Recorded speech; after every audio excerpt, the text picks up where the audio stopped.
사도신경으로 우리의 신앙을 고백하겠습니다. 나는 전능하신 아버지 하나님, 천지의 창조주를 믿습니다. 나는 그의 유일하신 아들 우리 주 예수 그리스도를 믿습니다.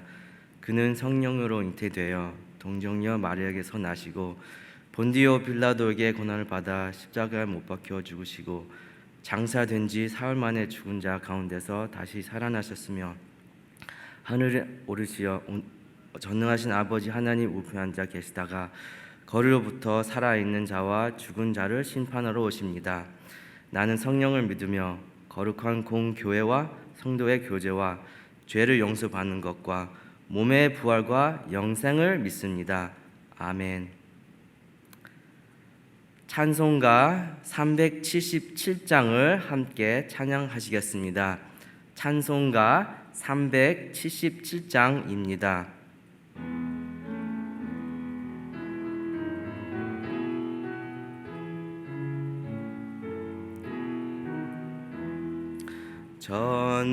전능하신 주 하나님, 나는 순례자이니 나는 심히 연약해도 주는 강하옵니다. 하늘 양식 먹여 주시옵소서.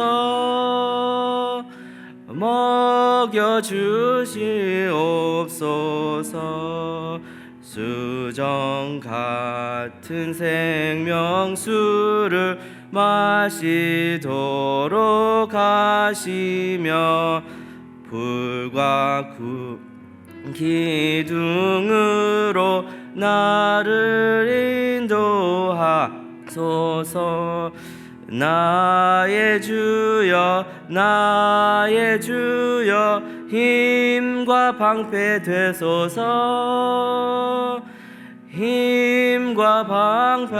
되소서. 요단 건널 때에 겁이 없게 하시고 저기 배는 가나안 땅 편히 닿게 하소서. 영원토록 주께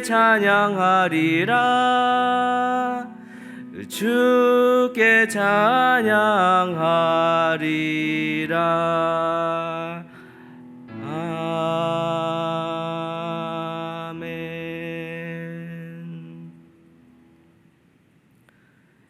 이 시간 하나님께서 우리에게 주시는 말씀은 구약 성경 신명기 8장 1절에 5절 말씀입니다. 구약 성경 신명기 8장 1절에서 5절 말씀입니다. 제가 봉독하겠습니다. 내가 오늘 명하는 모든 명령을 너희는 지켜 행하라. 그리하면 너희가 살고 번성하고 여호와께서 너희의 조상들에게 맹세하신 땅에 들어가서 그것을 차지하리라. 내 하나님 여호와께서 이 40년 동안에 내게 광야 길을 걷게 하신 것을 기억하라. 이는 너를 낮추시며 너를 시험하사 내 마음이 어떠한지 그 명령을 지키는지 지키지 않는지 알려 하심이라. 너를 낮추시며 너를 줄이게 하시며 또 너도 알지 못하며 내 조상들도 알지 못하던 만나를 내게 먹이신 것은 사람이 떡으로만 사는 것이 아니요 여호와의 입에서 나오는 모든 말씀으로 사는 줄을 내가 알게 하려 하심이니라.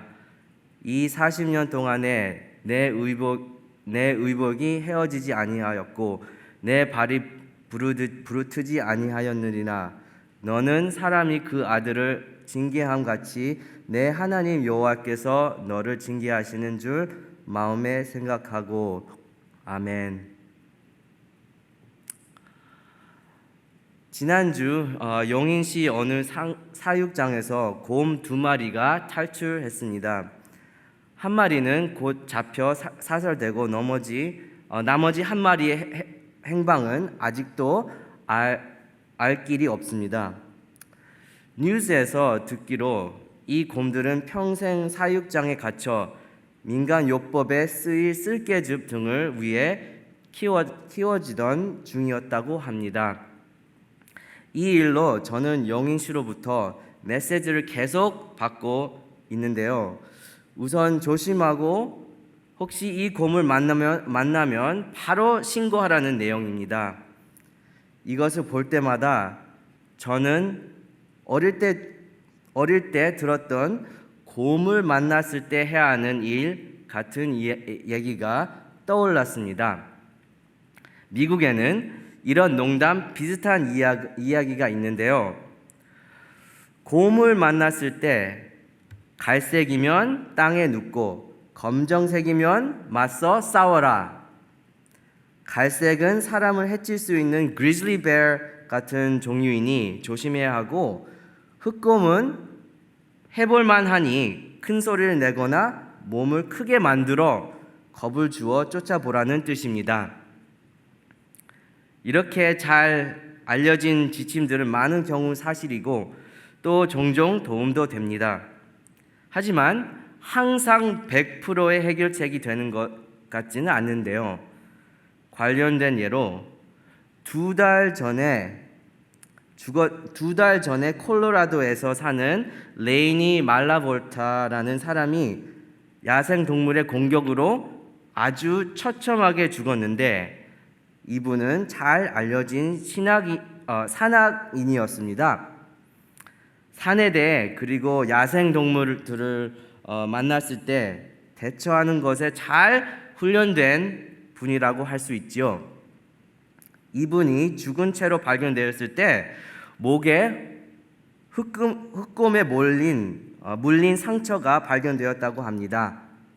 이것이 직접적인 사인으로 밝혀졌고요. 경찰은 아직도 대체 곰이 이 여성을 왜 공격했는지 그 이유를 찾고 있는데, 그녀 이전에 곰에게 먹이를 주려고 했던 누군가가 그들을 자극했던 것으로 보인다고 합니다. 아직 사건의 내용이 다 밝혀지지는 않았지만 하나 확실한 것은 이것이 매우 이례적인 일이라는 것입니다. 실제로 2009년서부터 지금까지 흑곰의 공격으로 사망한 사람의 수는 4명에 불과하다고 하니 말입니다. 이분의 죽음을 막기 위해 우리가 할 수 있었던 일은 무엇일까요? 지금도 탈출한 곰이 돌아다니고 있을 용인시의 시민들은 어떤 준비를 해야 하는 걸까요? 이 이야기를 통해 우리가 생각해 볼 수 있는 것은 우리의 삶은 누구든 어디에 살든 얼마나 자신이 있든 예상치 못한 순간에 그 방향을 바꿀 수 있다는 것입니다. 이때 준비되지 않는 사람들은 당황합니다. 뭘 어떻게 하는지 모르지요. 혹시 지금 그런 상황에 있는 분들이 계신지 모르겠습니다. 우리 중에 외로움과 혼란스러움 속에서 삶의 방향을 잃어버린 것 같은 분들이 계십니까? 준비도 안 됐고 대항할 힘도 없이 그저 살고 계십니까? 오늘의 말씀이 그런 분들에게 닿기를 소망합니다. 지난 2년은 전 세계가 유례 없는 혼란과 어려움 속에 신음했던 시간이었습니다. 이번 주를 시작으로 또 다시 4단계 거리두기가 시작되며 저는 지금 우리가 신학자들의 표현으로 wilderness experience, 광야 수업 중이다 라고 생각합니다. 광야는 고립과 외로움 그리고 혼란이 일상인 곳이죠. 오늘 본문은 이 고통만 가득한 것처럼 보이는 광야 생활이 우리에게 유익을 준다고 이야기합니다. 그 유익이란 이 시간을 통해 우리는 다가올 미래에 어떤 상황에도 대처할 수 있는 준비가 된다고 것이지요. 오늘 본문에서 우리는 하나님께서 그분의 영광을 드러내시기 위해 우리가 이해할 수 없는 방법으로 일하시는 것을 볼 수 있습니다. 그리고 하나님께서 어떻게 혼란스러워하는 우리에게 그분의 뜻을 이해시키고 예비된 축복을 받을 수 있도록 인도하시는지 또한 볼 수 있습니다. 로마서 15장 4절은 무엇이든지 전에 기록된 바는 우리의 교훈을 위하여 기록된 것이니 우리로 하여금 인내로 또는 성경의 위로로 소망을 가지게 합니다 라고 했는데요, 바로 이 무엇이든지 중 하나가 이스라엘 백성의 광야 생활, 즉 약속의 땅에 입성하기까지 걸린 40년의 긴 훈련입니다. 신명기에는 광야가 이렇게 묘사됩니다. 어마어마하게 넓은 형편없는 땅, 이 땅은 너무나 넓어서 바라보고 있으면 두려움 혹은 어떤 경외심을 갖게 할 정도입니다. 아마도 이스라엘 백성들은 이 거대한 자연 앞에서 상대적으로 작고 보잘것없는 자신들을 발견했지요. 광야를 설명한 성경의 다른 구절들을 살펴보면 예레미야서 2장 6절에 건조하고 사망에 그늘진 땅, 마태복음 12장 43절에 더러운 귀신들이 쉬려고 찾는 곳 등이 있는데요, 고린도전서 10장은 바로 이런 곳에서 이스라엘 백성들이 받았던 훈련, 즉 광야 수업을 그리스도인의 신앙생활과 직접적으로 비교해 설명합니다. 하나님은 우리에게 그들을 본보기 삼아 같은 실수를 저지르지 말라고 경고하십니다. 고린도전서 10장 11절을 함께 보시죠. 그들에게 일어난 이런 일은 본보기가 되고 또한 말세를 만난 우리를 깨우치기 위하여 기록되었느니라. 광야 수업은 즐거운 경험은 아닙니다. 사실 불편하기 짝이 없는 상황이죠. 하지만 우리는 이것이 하나님이 우리를 시험하시는 시간이라는 것에 주목해야 합니다. 하나님은 그분의 사람들을 광야에서의 시간을 통해 테스트하십니다. 이 테스트의 목적은 우리 안에 진짜 무엇이 있는가를 보기 위함이죠. 하나님께 정말 충성한 사람들인지 보시는 것입니다. 오늘 본문 말씀 2절을 함께 보시겠습니다. 내 하나님 여호와께서 이 40년 동안에 내게 광야길을 걷게 하신 것을 기억하라. 세계 제2차 대전이 한창인 때 독일에는 번헤퍼라는 기독교 목사가 근심 가운데서 살고 있었습니다. 잘 알고 계시듯 1930년 독일은 히틀러에 의해 통치되고 있었습니다. 유대인들을 목살시키는 것에 몰두했던 악한 독재자 히틀러는 수많은 유대인들을 가스 챔버에서 죽이는 홀로코스트를 저질렀죠.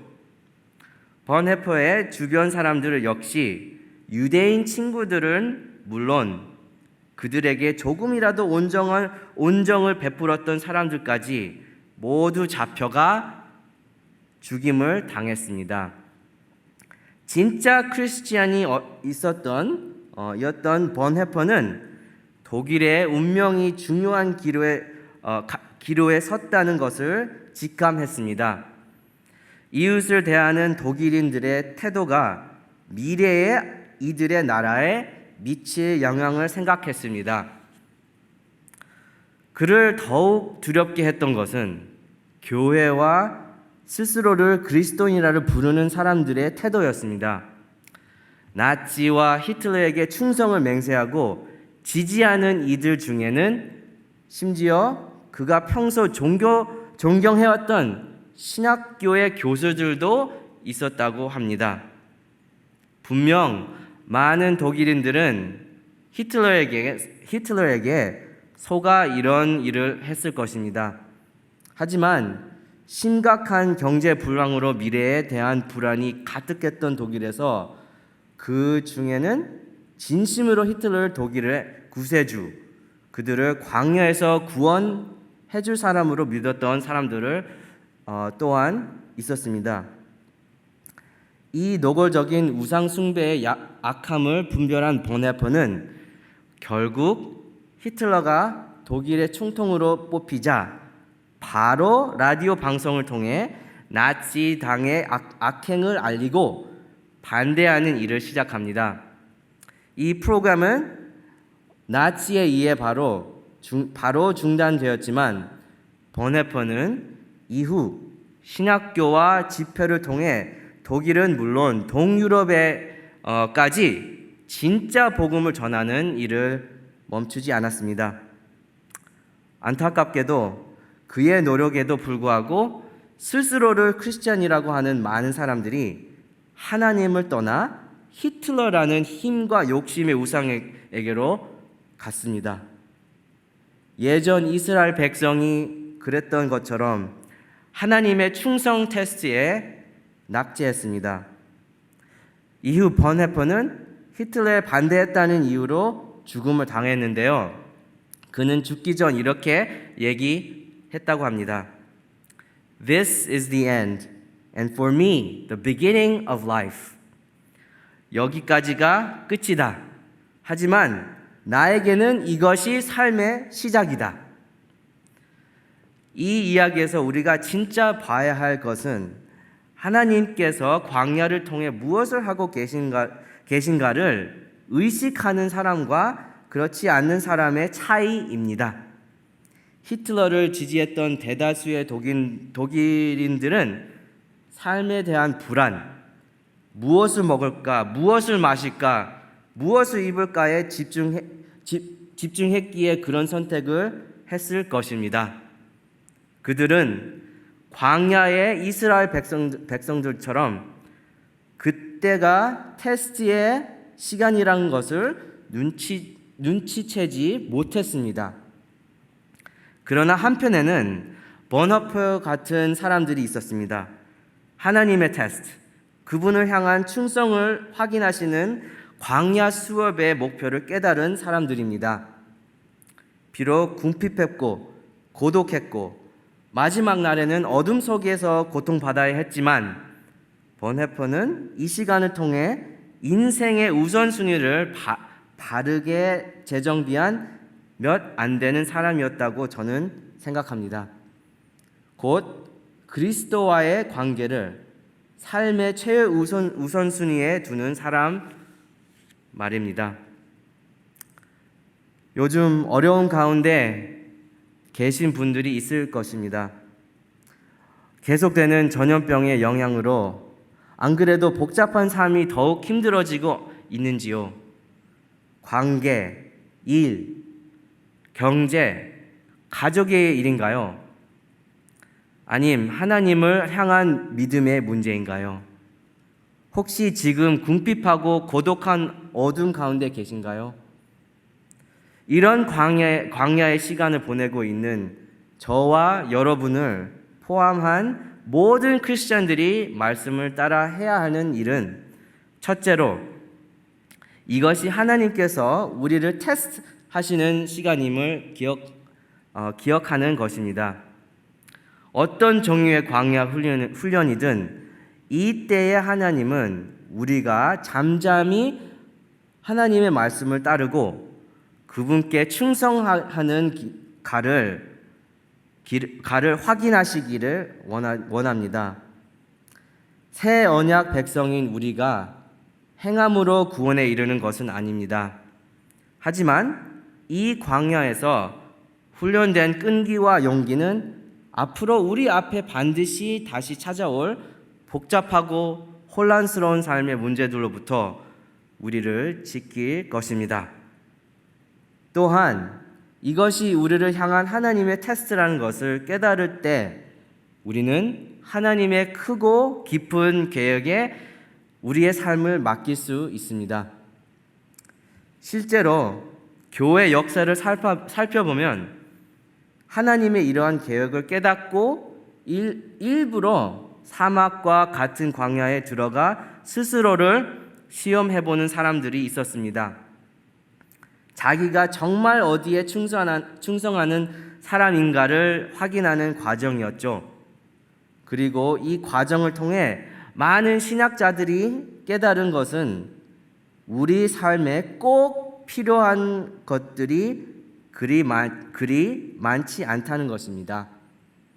이들이 자발적인 비움을 통해 깨달은 것은 모든 것이 사라진 것 같은 때에 마주한 것이 절망이나 슬픔이 아니었다는 것입니다. 삶이 끝나지도 않았습니다. 오히려 그들은 이 고립과 결핍, 외로움 속에서 인생의 가장 중요한 핵심을 찾아낼 수 있었습니다.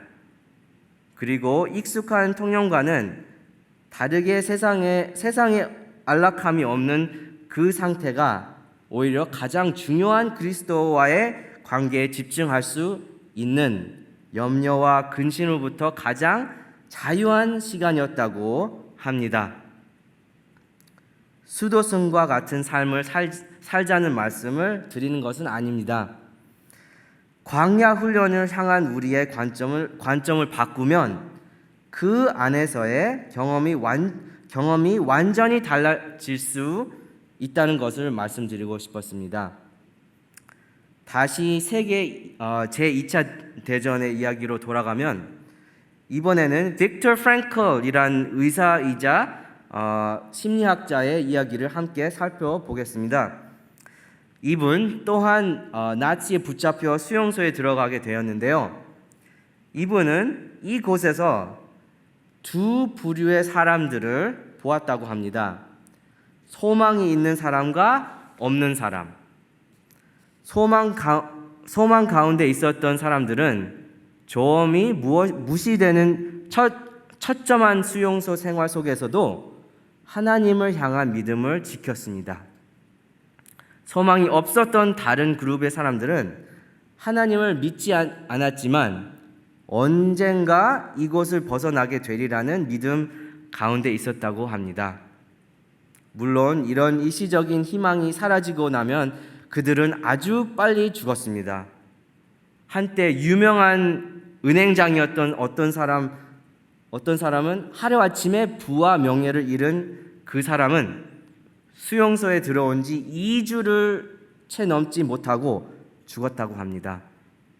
자기가 가진 모든 것을 잃었다고 생각했기 때문이었을까요? 여기서 우리는 광야 시간 가운데 우리가 해야 할 두 번째 일은 생각해 볼 수 있습니다.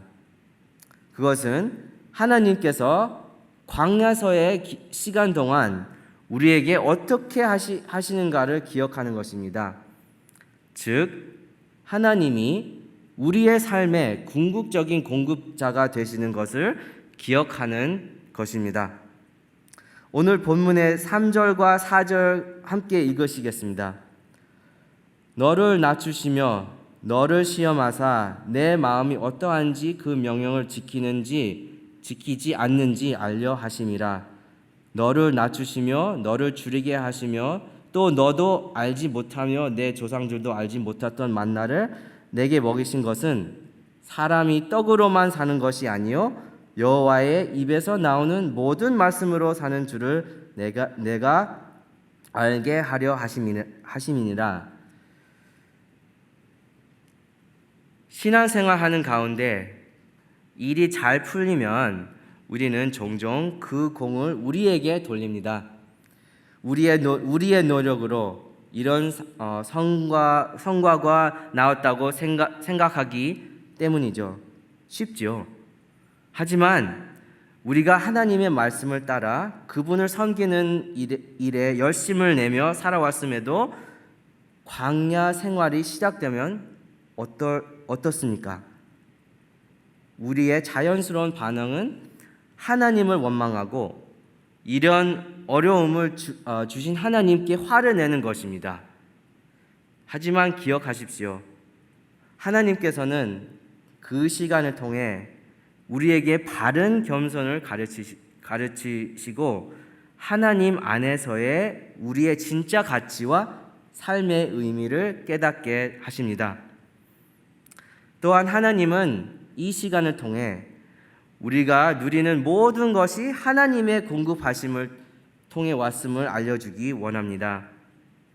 본문에 나오는 만나와 40년 동안 해지지 않는 옷은 하나님의 초자연적인 공급하심의 상징물입니다.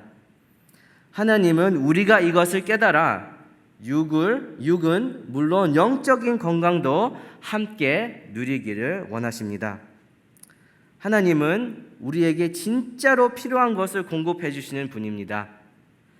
예수님은 제자들을 가르치기 위해 오늘 본문을 이용하시며 하나님의 말씀이 밥보다 중요하다고 말씀하셨습니다.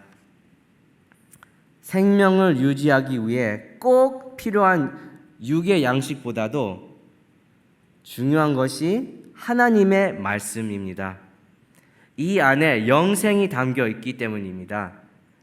당신의 백성을 먹이기 위해 하늘에서 만나를 내려주셨던 그 예수님의 말씀인 것을 기억하시기 바랍니다. 오늘의 하나님께서 주신 말씀 함께 나누었습니다. 두 가지 기억해야 하겠습니다. 우리에게 찾아오는 광야의 길은 첫째, 이 시간을 우리가 삶의 가장 중요한 것을 찾을 수 있도록 훈련하시는 하나님의 테스트입니다. 둘째, 이 시간을 통해 그리스도는 우리에게 영적 양식을 공급하시며 가장 좋은 길로 우리를 인도하십니다. 기도하겠습니다. 하나님 아버지, 영원한 자리의 말씀을 주셔서 진리의 말씀을 주셔서 감사합니다. 오늘 말씀을 통해 고통스럽기만 했던 광야의 시간을 하나님의 관점에서 이해하고 그 안에서 어떻게 행동해야 하는지를 알려주시니 감사합니다. 하나님, 팬데믹의 시대를 2년째 살아가고 있습니다. 금세 끝날 것 같지 않습니다. 먼저 하나님의 시간에 이 전염병이 종식되기를 기도하며 둘째로 우리가 이 광야 수업에서 소망 가운데 승리하여 참 축복의 인생을 살게 하여 주옵소서. 예수 그리스도의 이름으로 기도합니다. 아멘. 하늘에 계신 우리 아버지의 이름을 거룩하게 하시며 아버지의 나라가 오게 하시며 아버지의 뜻이 하늘에서와 같이 땅에서도 이루어지게 하소서. 오늘 우리에게 일용할 양식을 주시고 우리가 우리에게 잘못한 사람을 용서하여 준 것 같이 우리 죄를 용서하여 주시고 우리를 시험에 빠지지 않게 하시고 악에서 구하소서. 나라와 권능과 영광이 영원히 아버지의 것입니다. 아멘.